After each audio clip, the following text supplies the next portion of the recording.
in the fourth house of home and family and intimacy and private life.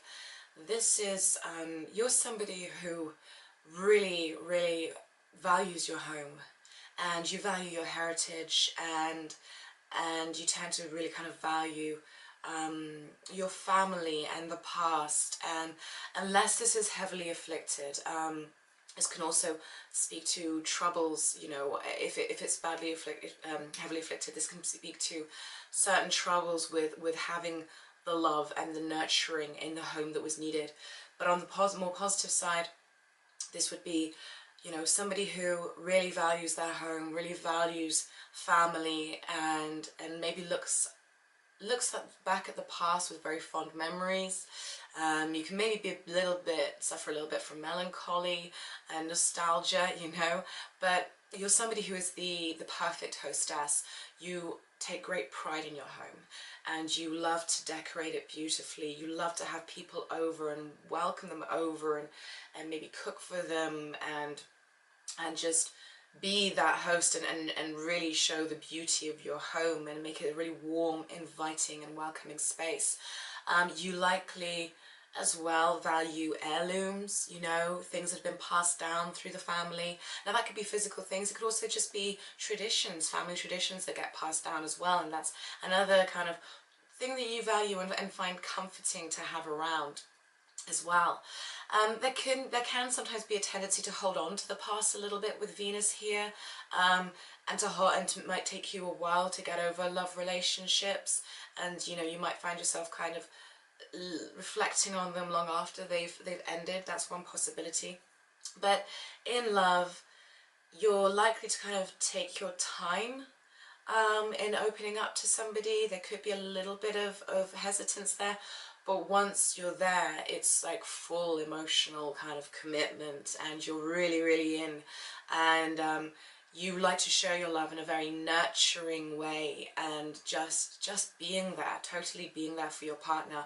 One thing I would try and avoid, or not avoid, but guard against or be aware of, is this placement can have a tendency for codependent relationships, or to be kind of maybe sometimes a little bit smothering and a little bit needy. And it would just be worth looking at, if you do that every now and then, just looking at, okay, what am I doing here? Am I placing all of my value in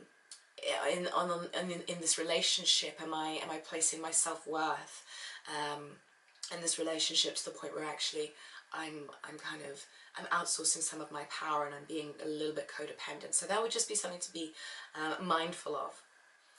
You're probably attracted to people who value home, value their roots, who are emotionally supportive and who are stable. So when I think about this placement, I get this really kind of, it's kind of like a soft but solid and enduring feeling, you know, and that's kind of what you want in your relationships. That is the kind of thing you're looking for. If you're a man, you're probably looking for that hostess type figure who is very connected to the home and wants to, you know, wants to have a family and really is very nurturing. If you're a woman, you're probably looking for a man who's similar, you know, is connected to his roots, isn't afraid to show that feminine side as well. In terms of work and career, this could indicate somebody who is talented in interior design. You could really bring your own personal touch to interior design, and this, you could be involved in things to do with the past, you know.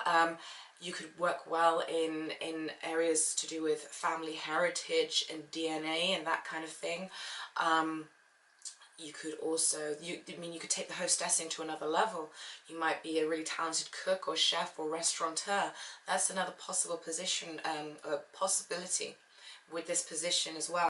As far as your family is concerned, with Venus here, the likelihood is that you had a parent, and I would probably veer more towards a mother, who was probably quite beautiful or quite charming and quite gentle, that you probably had a really nurturing and loving relationship with. Once again, this is, you know, I'm talking about a Venus that is quite positively aspected here. If it was negatively aspected, it could be that the mother was maybe somehow over protective, or somehow smothering in some way, it could be, and you maybe didn't feel like you got to individuate the way you wanted to. So it is very much, you know, it's always dependent on how it's being aspected. Sometimes it's a mixture of things that you experience, you know, some of the good and some of the bad. Well, most of the time it is a mixture. Dependent on the sign that rules your fourth house. You know, the mother, say the sign that rules your fourth house is Aries, then it could be that the mother was very overbearing and overpowering to a certain extent. It could also be that you have to watch out for being too overbearing and overpowering, and that you learn to be more sensitive to the needs of your family. It's all coloured by, you know, it's very different. It's very coloured by what sign it's in. Say Venus is in your fourth house in Leo, this could see you being like the ultimate hostess. You know, people come to your home and suddenly you just shine, and you are on stage, you know, you are in your element and you can perform.